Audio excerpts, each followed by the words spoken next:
Tänasega teeme Izmirile lõpu peale. Ei tule rohkem siia ilmselt. Liigume edasi lõuna poole Kušatassõõsse. See on 100 kilomeetrit eemal. Teeme rannapäeva ja vaatame, äkki me näeme natuke mägesid ka. Mis mitte väga suuri, aga väiksed ikka.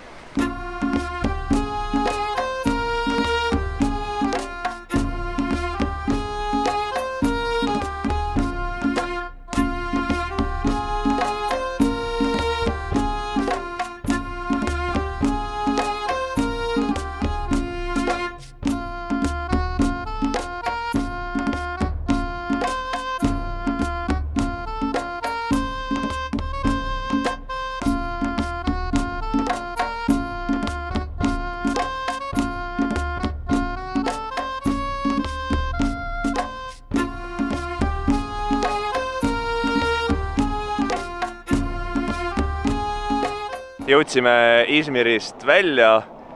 Ütleme ausalt, Izmiri linnas sõitmine on ilmselt kõige närvesöövam kogemus autoroolis, mis mul üldse on olnud.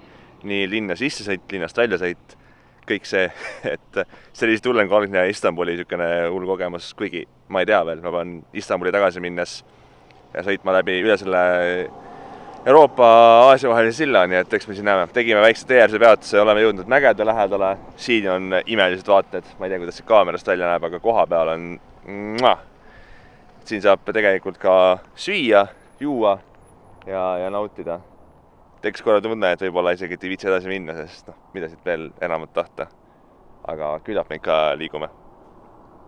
Tagasi koju ei tahaks küll minna. Ja mis on veel lahe, on see, et meie majutus jääb sinna poole. Seal on üks rahvuspark, Türgi oma, aga seal tagaotsas on juba Kreeka saar. Kreeka saared on ju väga paljud, on täpselt siin Türgi rannikule, põhimõtteliselt võiks kaardi pealt vaadata, et ta kuulub Türgile, aga tegelikult kuulub Kreekale.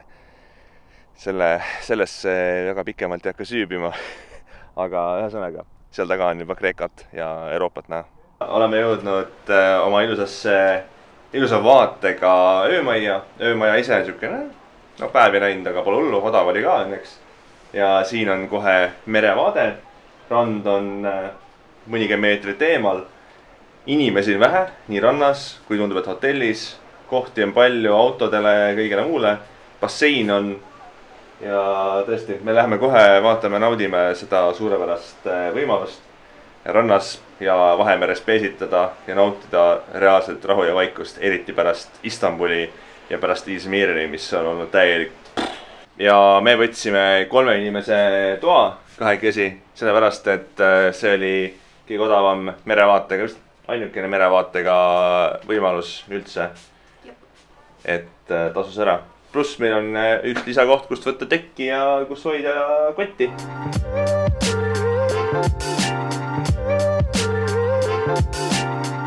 Ja olemegi jõudnud Vahemerre. Liina on juba siin, mina veel ootan oma korda. Olen poolenisti teinud, kuna GoPro pole enam veekindel, siis pärast seda väikest videoklippi peame selle tagasi viima ja alles siis on tulla vette ujuma. Aga tundub, et vesi on soolane. Liina juba ilusti ulvib seal. Ja väga ilus on tõesti. See vesi on niisugune parajalt soe. Ta ei ole 30 kraadi, võib-olla siin 25 kraadi kanti. Ilusad mäed on taga. On Kreeka mäed, on Türgi mäed. Ja mis ei muud öelda, kui tuleb nautida puhkust ja võib-olla mitte ära minna siit enam. Me ei ole küll väga turistikal alal, aga turistihinnadest on ikka näkku kirjutatud. Ühesõnaga, naudime rannas endiselt edasi Vahemerd, sööke. Saime terve pataka friikartuleid, 2 suurt võileiba. Pidid olema mitte ainult piirkonna, vaid kogu maailma kõige paremad. Nii et loodame, et on joogid kõrvale ja kõik kokku 190 liiri. Ehk siis nõksa üle 10 euro, paarkümmend senti nüüd üle. Et ei ole maailma lõhku, aga Türgi meist ikkagi üsna kallis. Võtame siis selle privileegi, et me saame Vahemere ääres vahetult süüa.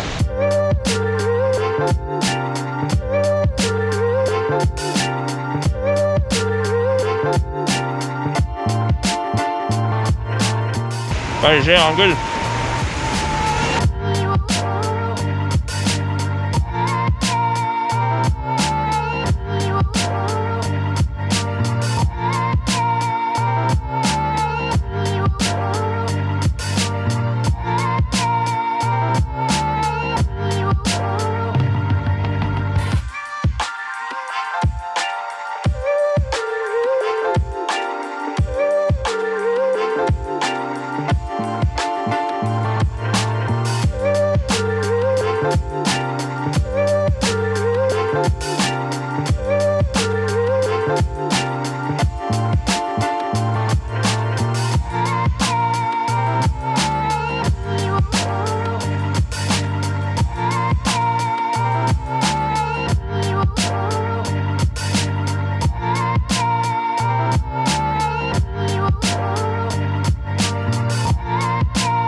väga mõnus on siin Vahemeres järjekordselt olla, väikene hommikujumine teha, taustal, siinpool taustal Türgi, siinpool taustal Kreeka, Samose saar.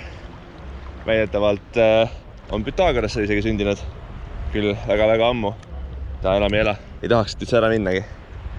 Aga peab, meil on majutus juba uues kohas, rohkem sisemaa poole, mägedesse, seal Efesuse kandis ja ilusas väikeses mägikülakeses, kus enam-vähem iga maja on tehtud hotelliks, aga nad kõik väiksed nii-öelda butiik-hotellid, nii et äkki siis ikka väga palju rahvast ei ole. Täna on plaan minna sinna mägede poole, vaadata, kas me saame kuskilt kaudu sinna liikuma mingi matkaraja peale või kuhugi. Ja kui ei saa või isegi kui saame, siis ilmselt sealpool üritame korra randa minna, vaadata, kuidas sealpool on. Aga see peaks olla turistikas koht rohkem, et kui võimalik, tasub kindlasti siin võimalikult palju ära käia. Aga vaatame, kuidas seal siis on. Ja olemegi esimese sihtkoha juures, milleks on Zeusi koopad.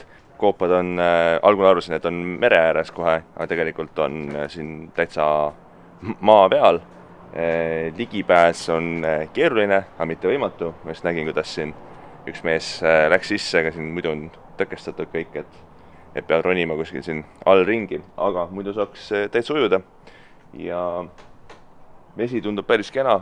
Võib-olla mitte nii ilus kui Vahemeres, aga siiski. Ja rahvas pole siin üldse. Nii et, ma ei tea, tasub tulla? Ei tasu? Up to you. No meil oli väike detour, pole hullu midagi. Mõnus.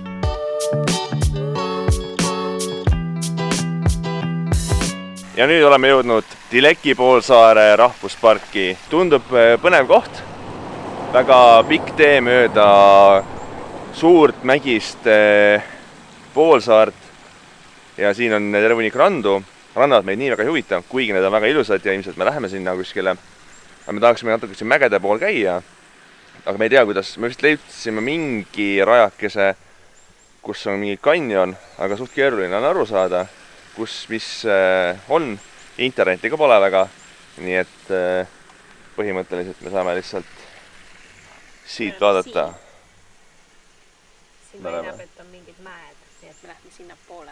Vist leidsime jah, mingi raja, et vaatame, kuidas siin on. Me väga ettevalmistanud ei ole siin suureks matkaks, nii et väga põhjalikku 17 kilomeetrist ringi me ei tee, aga selline kerge väike ots vast ikka. Ja pärast seda jahutav meri.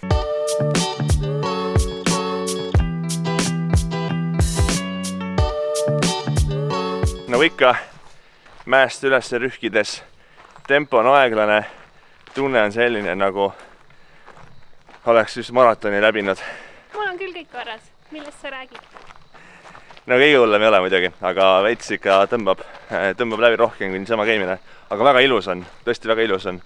Õnneks siin on puude varjus, et ei ole nagu näiteks Küprosel, kus me käisime, kus ei olnud midagi, mis kaitseks. Lihtsalt oligi pluss 30 kraadi käes, et siin on hea mõnus ja mägede vaated on ka.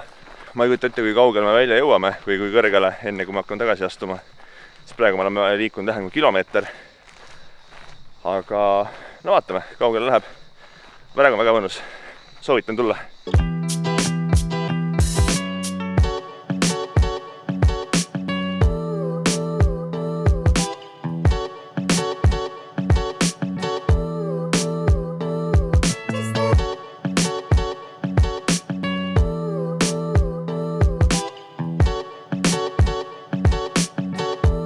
Oleme nüüd käinud umbes 3 kilomeetrit, mis ei tundu küll palju, aga see kõik on olnud otse üles mäge. Nii et tegemist on palju, olnud natukene käime ilmselt teel, aga mida kõrgemam siin oleme jõudnud, seda kesisemaks jäävad vaated, kuna igal pool on puud ees ja mägesid endid ei näe ka, samas siit ülevalt ei ole ühtegi vaadet mujale. Ja põhimõtteliselt ongi olnud viimased kilomeeter 2 selline vaade sellele matkarajale endale. Aga natuke läheme edasi, vaatame, äkki ikka ühe vaate saame ka kätte.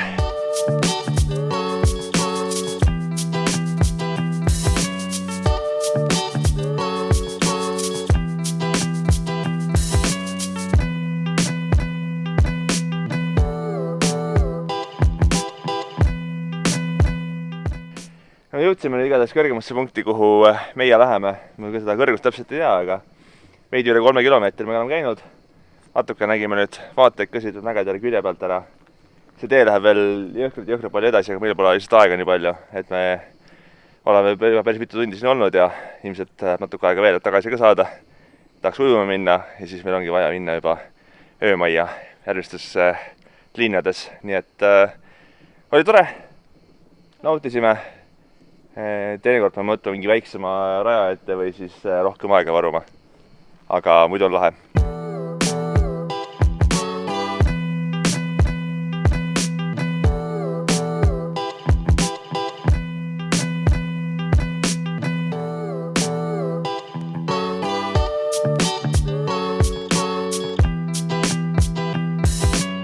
Ja lõunasöögiks on vana hea trümm. Natukene kallis, kui turistihinnad on siin korralikud, aga rahvuspargis saame süüa ja nautida peale mägimatka ja enne ujuma minekut.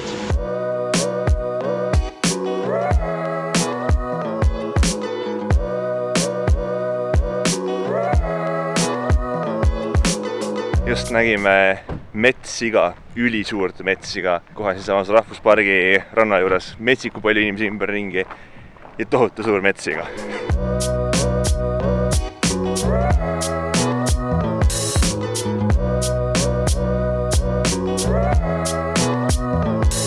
Ja nüüd oleme jõudnud enam-vähem kõige sinisema veega kohta, mida meie vist oleme näinud.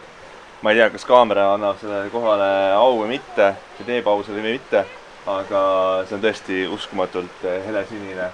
Tahaks kohe sisse hüpata jälle, kuigi me just äsja käisime. Aga paratamatult jääb ära, aga vähemalt oleme näinud seda.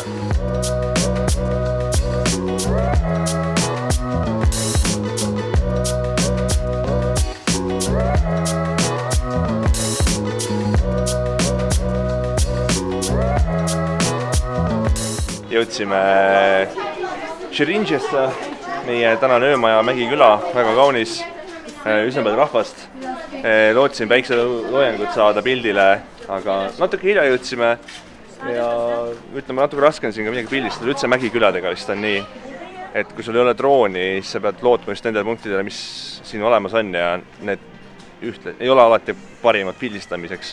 Väga head ilmselt elamiseks, aga mitte parimad pildistamiseks.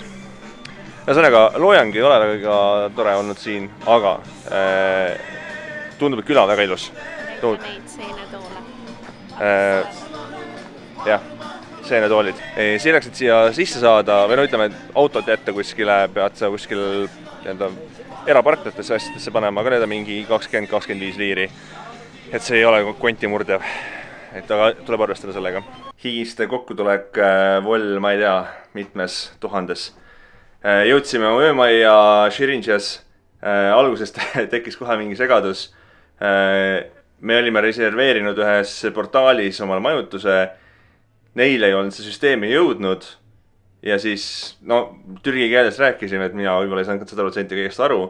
Siis ta hakkas ühel hetkel pakkuma, et meil on mingi ilusa vaatega asi kuskil linnast väljas või siis mingi tuba mingis teises hotellis asjas linnas sees. Ja siis lõpuks otsustasime, et linnas sees, siis juhatati meid siia ja see on seesama tuba, mis ühes reklaamis kuulutuses oli. Ehk siis ma ei tea, kas tekkis mingi probleem või ilmselt mingi kommunikatsioonihäire, et kas mis majas kuskil mingi vaba on. Ühesõnaga, vähe pikka segadus, palju närvitsemist, aga lõpuks me ikkagi saime toa, mis meile meeldib, väga ilus on. Mingi kõva pidu käib siin kõrval ainult, et ilmselt siis sellega võib natukene põnevaks osutuda, aga muidu väga, väga kena.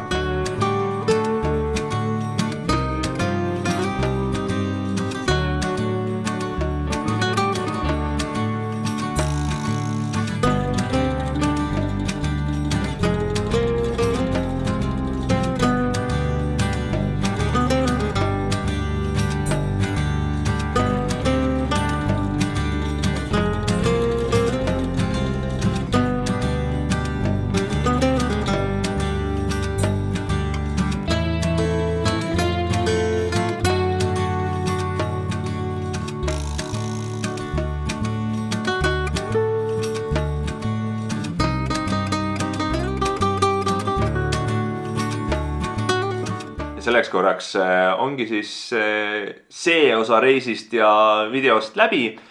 Ma loodan, et video meeldis. Kui meeldis, siis pange like. Kindlasti kommenteerige, küsige küsimusi siin all. Ja muidugi hakake ka tellijaks, siis näete uusi osasid nii pea, kui need välja tulevad. Ja muidugi ka mulle endale on see väga tore asi, mida näha, et ikka videod lähevad korda. Ja teisi videosid, kas siis Türgist või mujalt näeb just siit samast nendest 2 kohast. Ja näeme siis juba järgmises videos. Seniks aga güle güle.